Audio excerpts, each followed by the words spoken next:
Howdy, and welcome to the F1 Hatchet, and welcome to the Austrian or Red Bull Ring post-race reaction. Now, if you were like me, you really enjoyed this race. Even though we just had McLaren battling out for that first position for most of the race, we still had that battle going on and that, stress and tension between who was going to actually make it to the end in that first position. Was it going to be Oscar or was it going to be Lando? Now, even though Max got, punted out and so he didn't get to participate in this race, we still had some good action at the front and throughout the mid-pack. We had lots of, passing going on. And we had a couple of different strategies going on with most people doing a two-stop, but a couple of people trying to do a one-stop and actually making it succeed, getting them up into those, front positions. So I thought it had a lot of good strategy involved, a lot of good action on track, and so it really wasn't entertaining for me in this, even though it was just McLaren's battling out between them, and they had some kind of rules regulations that were kind of a little bit, tighter than we would have liked to have seen. But I still enjoyed this race immensely. What did you think of this race? Now, like normal, I go from the back of the pack and work my way to the front of the pack, going through each driver, telling you what I think happened to them, if I know, how they performed, and give you my opinions on how well they did as well. So we start off with Carlos Sainz, who started off in 19th, ended up in 20th with a did not start. Now, Carlos Sainz was struggling all weekend. He could not get that car in working order, he kept complaining, trying to figure out what that was going on. And it really seemed like something has broken or something that was missing up quite a bit on that Williams. And especially since, on that starting grid to make that formation lap, he couldn't get it into that first gear, so which really delayed him getting off the grid. Finally made it around after they did the aborted start.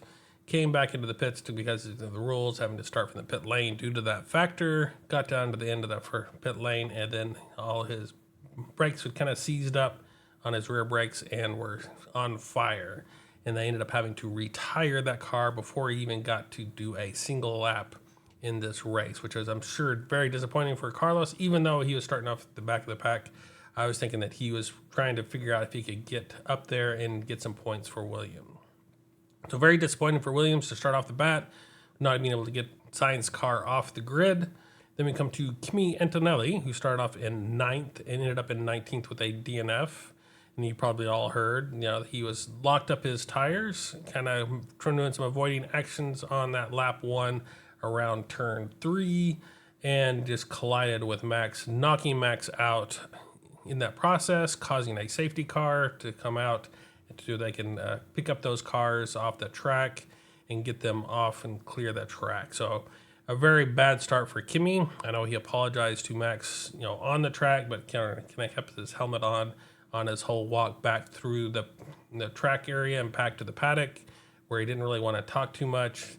Kind of apologized again after the fact to Max. Max graciously accepted that. He didn't seem super angry, which I thought that was kind of odd in the past, but really grateful for him to be in that mood where it was like this one-time incident. Hopefully they'll learn kind of aspect. It wasn't a repeated offense or a, on purpose kind of effect. And so Max very graciously and very, professionally kind of accepted that, as super bad luck and just kind of moved on from that. Not too terribly mad in that circumstances. So that was really good to see. He did get a 3-place grid penalty for his next race for Silverstone. So we'll have to see how Kimi can handle that and where he ends up on qualifying and starting the grid next weekend. This gives us to Max Verstappen, who started off in 7th, ended up in 18th, of course, with that DNF after Kimi hit him on lap 1 in turn 3. So he kind of ended his race prematurely, and as I kind of already explained, Kimi already apologized, and Max seemed to be accepting that without too much issues or being too mad. So that was really cool to see. Then we come to Alexander Albon, who started off in 12th and ended up in 17th with another DNF. He gained 5 spots on the very first lap, so he did a really good start. And then he started off on those mediums, but didn't really get to have a play in his strategy as he had to retire that car on lap 16.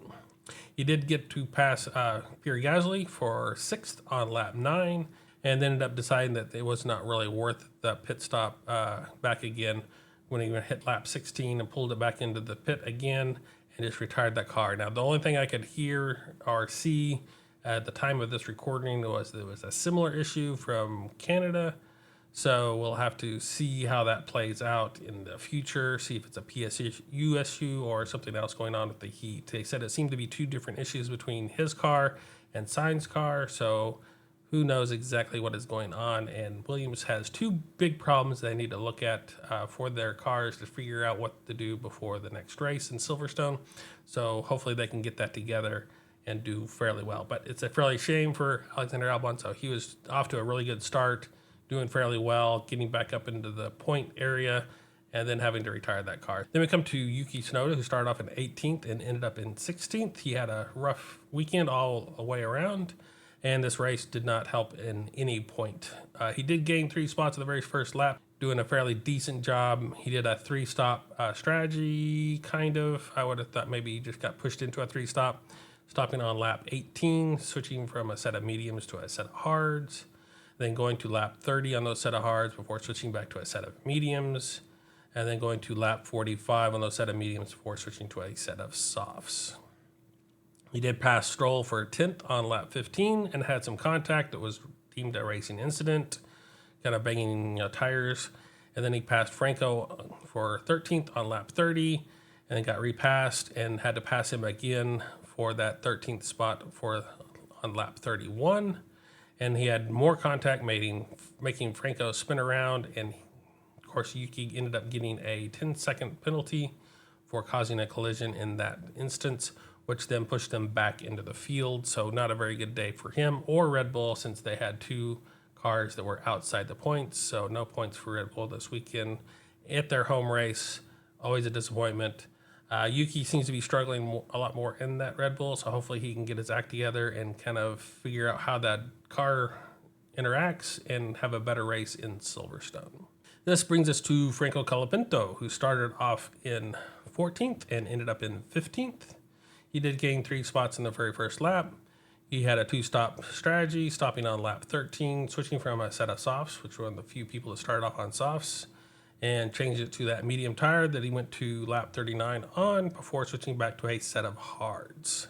He did pass Stroll for 11th on lap 12, passed Ocon for 13th on lap 27, passed Yuki for 13th on lap 30, and then passed Yuki again for 14th on lap 55. He did gain a 5-second penalty for forcing Oscar off the track near the end of the race when he was kind of battling out between him and Ocon, I believe it was, having a several car battle and trying to mix it up, and just ended up not paying attention and then kind of coming back and just messing up and getting Oscar off the track into that gravel, and so it kind of, or the grass. So it kind of gave him that 5-second penalty, which then he had to serve and drop him back a few spots. So up to that point, he was doing okay. I think the penalty is kind of a bad sign for him since he's going race by race now for that Alpine team. So we'll have to see how that plays out in his future. So hopefully he can stick around and, earn his stripes at the Alpine team. Then we come to Lance Stroll, who started off in 16th, ended up in 14th. He did gain 3 spots at the very first lap. He did a 2-stop strategy like most people, stopping on lap 26, switching from a set of mediums to a set of hards, taking those hards to lap 53 before switching back to a set of mediums, new mediums. He passed Franco for 11th on lap 12, passed Hajar for 9th on lap 19, and passed Franco again for 14th on lap 67.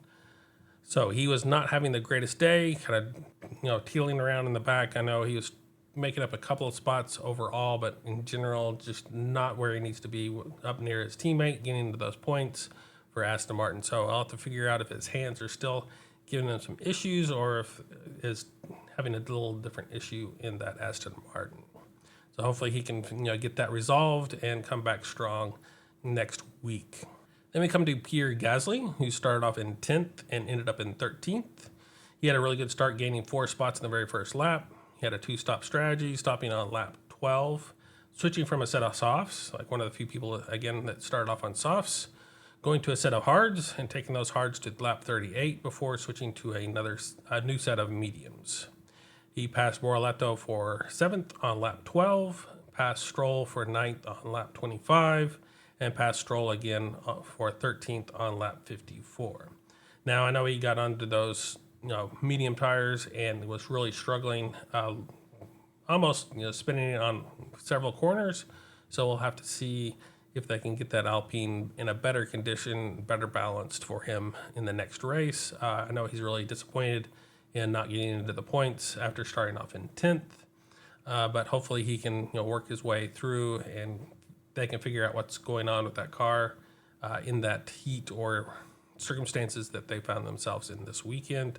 Overall, I think he did an okay job. I don't think he did a great job adapting to the conditions of the car and the racetrack, but I think he did a decent job in that front, trying to keep him into that point range, but not just falling out into that 13th position. Then we come to Isaac Haijar, who started off in 13th and ended up in 12th. He had a very bad start, losing 3 spots on the very first lap. He did have a 2-stop strategy, stopping on lap 2, switching from a set of softs to a set of mediums, taking those mediums to lap 28 before switching to a set of hards that he went the rest of the way in. He did pass Stroll for 9th on lap 19 and passed Stroll again for 7th on lap 25 and passed Franco for 13th on lap 37.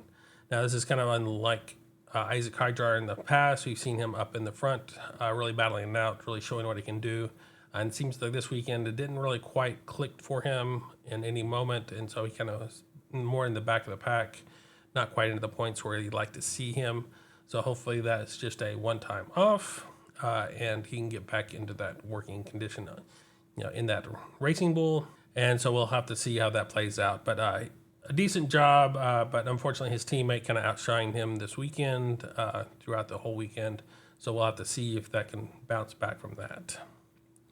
Then we come to Oliver Behrman, who started off in 15th and ended up in 11th. Just outside the points, he did gain 3 spots at the very first lap. He did a 2-stop strategy, stopping on lap 11 from a set of softs to a set of hards, taking those hards to lap 39 before switching to a set of mediums. He had quite a bit of passing going on throughout this race. He did pass Stroll for 12th on lap 4, passed Franco for 11th on lap 6, passed Gasly for 15th on lap 14, passed Hulkenberg for 12th on lap 22, passed Gasly for 9th on lap 35, passed Stroll for 12th on lap 49, passed Haijar for 10th on lap 59, and I have him passing Haijar again for 11th on lap 67.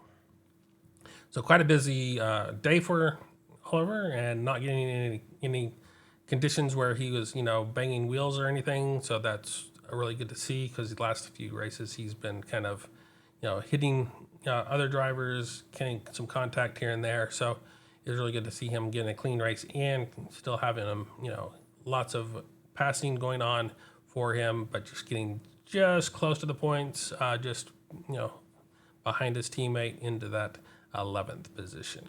This gets us to our top 10, where we find his teammate, Esteban Ocon, who started off in 17th and ended up in 10th. He did gain 3 spots at the very first lap. He did a 2-stop strategy, starting on a set of mediums, going to lap 19, switching to a set of hards and taking those set of hards to lap 50 before going to another set of hards. He did pass Stroll for 12th on lap 12, passed Franco for 13th on lap 27, passed Franco again on a back and forth for 13th on lap 28, passed Gasly for 9th on lap 33, and then passed his teammate Behrman for 11th on lap 52. He did a really good race, I think, coming back from the back. He didn't quite qualify as well as he should have, in my viewpoint, starting off in that 17th position, so pretty far back, but was still able to make way in the race and get up there and get points is always good to see, and it helps Haas out, even though they fell back a little bit in the constructor standings. So, but every point counts, so we'll have to see if we can, maneuver some more and get some more points for Haas in the future. But otherwise, a fairly good race for Ocon, even though he's not one of my favorite drivers. Still a good run for him in this race, I believe. Now we come to Nico Hulkenberg, which I think was doing an outstanding job. Start off in the 20th position, so not the greatest qualifying, like Ocon. Should have been farther up in the grid on his qualifying sessions, but ended up in that 9th position. So all the way from the back of the pack to getting more points is always good to see. He did gain 3 spots in the very first lap. He did a 2-stop strategy, stopping on lap 12, switching from a set of softs to a set of mediums, taking those mediums to lap 42 before switching to another set of mediums, which he took it to the end. He did pass Behrman for 12th on lap 22, passed Stroll for 10th on lap 26, passed Gasly for 9th on lap 27, passed Hijar for 8th on lap 57, and passed Hijar again for 9th on lap 58. And again, getting back up into the points, then swapping again with his teammate to help his teammate out, always was nice to see. And getting double points for that stake F1 Sauber car was always cool to see since they started the season so poorly. They're finally getting some updates that seem to be working for them, and so hopefully they can fight for those positions in the future, and we'll have a better battle from the back of the pack and the mid-pack section in this run, and kind of see how they can play out in the rest of the season and get some more battles. It's always nice to see some of those battles, even in the mid-pack. Really good job for Nico, even though his weekend was not that great in the sense of his qualifying sessions where he was nowhere close to where he should have been. So if he could have gotten farther up in the qualifying session, where would he have ended up? Could have gotten higher up in the points. That's kind of a what if scenario, but I think that has to play into his run as well. So his teammate did an excellent job, though. This gets us to Gabriel Bortoleto, who started off in 8th and ended up in 8th. He did a 2-stop strategy, stopping on lap 21, switching from a set of mediums to another set of mediums, and then going to lap 49 on that second set of mediums before switching to a set of hards. He did pass Gasly for 7th on lap 12, passed Behrman for 12th on lap 24, passed Stroll for 11th on 26, passed Gasly for 10th on lap 27.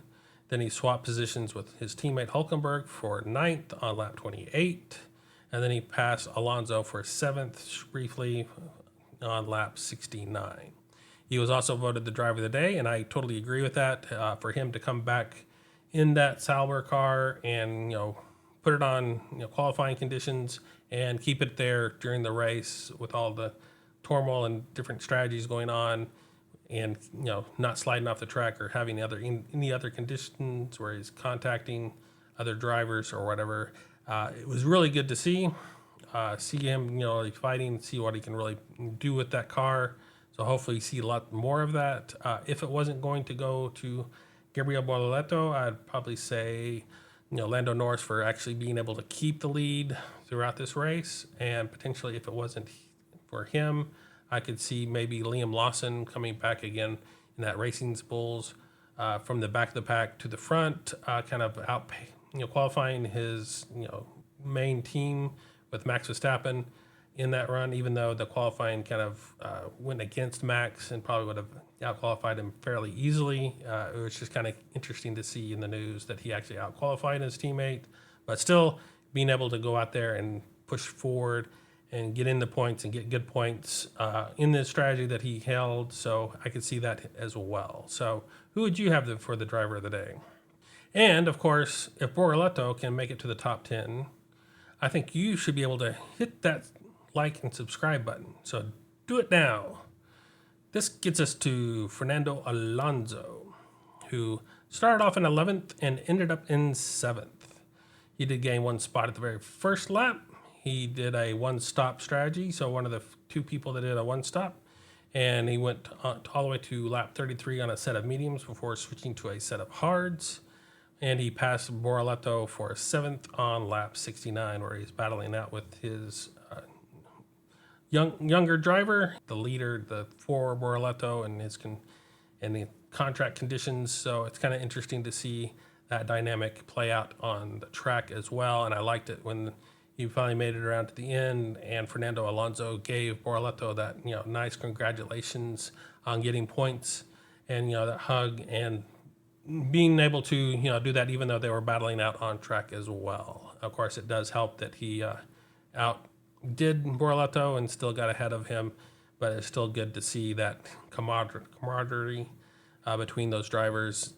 This gets us to Liam Lawson, who started off in 6th and ended up in 6th. He did lose 3 spots at the very beginning of that first lap, so not the greatest start for him either, but he did a one-stop race, making it all the way through, not really having to pass anybody, but stopped on lap 32, switching from a set of mediums to a set of hards, and then going the rest of the way. So he kind of kept it clean, which is good to see because he's been in some contacts in the recent past as well. So it's good to see that he had a good, clean race and not have to fight and get some potential penalties in that regard as well.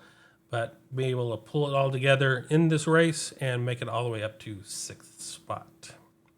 And of course, this gets us to our top 5, where we have George Russell starting off in 5th and ended up in 5th. He had a 2-stop strategy on lap 18, switching from a set of mediums to another set of mediums, and going to lap 45 on that second set of mediums before switching to a set of hards. He did pass Stroll for 8th on lap 25, passed Hydra for 7th on lap 26th, and then passed Hydra again for 9th on lap 42. And it seemed the Mercedes were not quite there. They were kind of falling back behind the Ferraris quite a bit in that regard, not really putting a challenge on the Ferraris, but keeping it ahead of the people behind them, like Liam Lawson and Fernando Alonso. So they kind of in a race of their own in that regard for George Russell. It looked really good on that first practice day where he topped the charts, but since then it didn't quite pan out for George Russell. Even though he did a good job running this race, it was not quite where they needed to be. This gets us to Lewis Hamilton, who started off in 4th and ended up in 4th. He had a 2-stop strategy as well, stopping on lap 26, switching from a set of mediums to a set of hards, taking those hards to lap 50 before switching back to a set of mediums.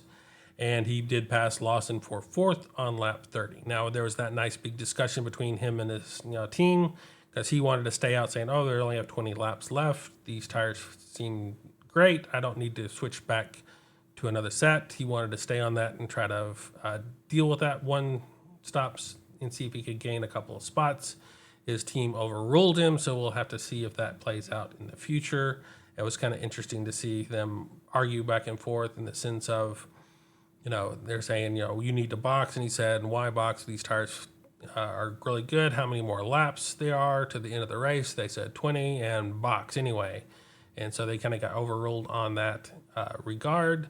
So who knows if he could have, taken those hard tires the rest of the distance from lap 26 is when he switched to those sort of hards all the way to the end for lap 70. So if he could have done that, he could have gotten an extra spot on his teammate and potentially put pressure on Oscar at some point. I don't think he could have really dealt with the McLarens that much, and I think that's probably why they pulled him in, as it was just his teammate, and then you'd have to deal with the teammate turmoil of why you did the one strategy over the other for them. This gets us to Charles Leclerc, who started off in 2nd and ended up in 3rd. He did lose 1 spot at the very first lap to Oscar. He did a 2-stop strategy, stopping on lap 25, switching from a set of mediums to a set of hards, taking that set of hards to lap 49, and switching to another set of mediums. He was able to pass Alonso for 4th on lap 27 and pass Lawson for 3rd on lap 28. And then basically stayed pretty far back behind Oscar. I think it was like 28 point something seconds, the gap between him and Oscar by the end of the race. So there was a really huge gap between the Ferraris and the McLarens. But the Ferraris did a good enough job, I think, in this running to get back onto the podium. They still have a lot of work to do to really put a fight to the McLarens, it seems, especially in this kind of race conditions.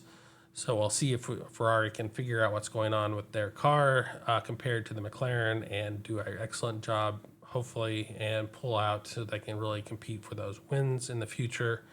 But other than that, I think Leclerc did a pretty good job. He did a good start, kind of coming down the inside, making Lando actually block him, which then probably caused Lando some more headache with his teammate than probably could have happened. But overall, it was a really good job from Charles Leclerc. This gets us to Oscar Piastri, who started off in third and ended up in second. As I said, he started off really good, gaining a spot on that first lap because Lando blocked Charles Leclerc, which kind of put him in a defensive position. Was he able to get around him at the very beginning? And it probably put some more pressure and more headache on Lando than he probably was thinking of at the time. But he had a two-stop strategy, stopping on lap 24, switching from a set of mediums to a set of hards, taking those set of hards all the way to lap 53 before switching back to a set of mediums. He did pass Lando for first on lap 11, but then got repassed again. He also had the fastest lap. So he was really kind of pushing it on that last set, trying to regain the ground that he missed by slightly wrong, I think, strategy of staying out a little bit longer than his teammate. But I understand that when you're trying to do something a little bit different than your teammate to get the advantage on him without having to deal with the on-track passing or getting him close enough that they had to really put pressure on him. So I think Oscar did a really good job, even though he just finished in second and potentially could have gotten a first out of this. He did a really good job and kept it clean. In this regard, with the McLarens and their rules, I know we had some issues come across the radio saying that they didn't like the way he was trying to pass on, I think it was turn 4 or something to that effect. And he apologized for that, but I think overall Oscar did a really good job, and I wish they could have really fought out full force instead of having some boundaries put on them in that regard. I'm pretty sure they could have fought a little bit harder and still kept it clean. But I think the McLaren was a little bit edgy on that front, especially after the last race where Lando knocked himself out. So I think they were trying to put some a little bit more boundaries, even though they claim they didn't.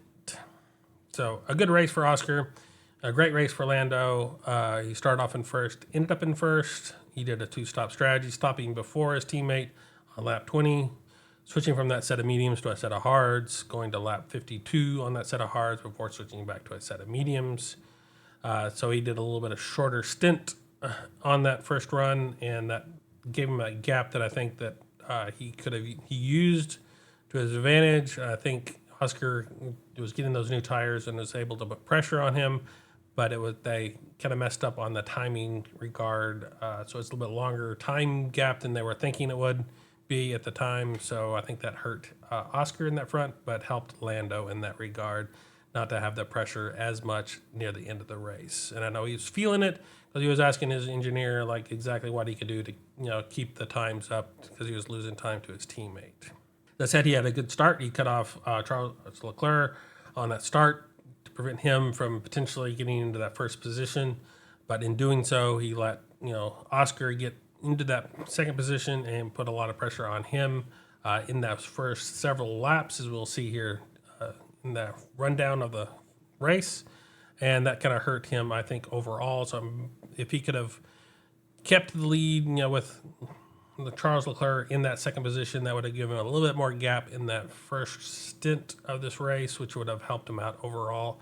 I think Oscar would have gotten around Charles eventually, but it would have given him a lap or two gap that would have helped Lando out in that regard. So we'll have to play that back in their heads to see what the best solution was, so that they could go forward in future races to figure out if he can maneuver in that situation, or if that was the best option that he could, is to make sure that Charles didn't cut them both off and get that first position, and then you have the battle for that second, which would have caused more headaches as well. But I think Lando did a really good job. I said he probably deserves the driver of the day in certain circumstances, as he was able to hold off his teammate in all that pressure throughout this race, even though the very beginning was really intense and we saw him coming back at the end. So keeping it together and not making too many mistakes in that front, I think Lando could have had a driver of the day if it wasn't for Gabriel Bortoleto being, from a back of the pack runner, getting all the way up into the 8th for qualifying and keeping it during the race.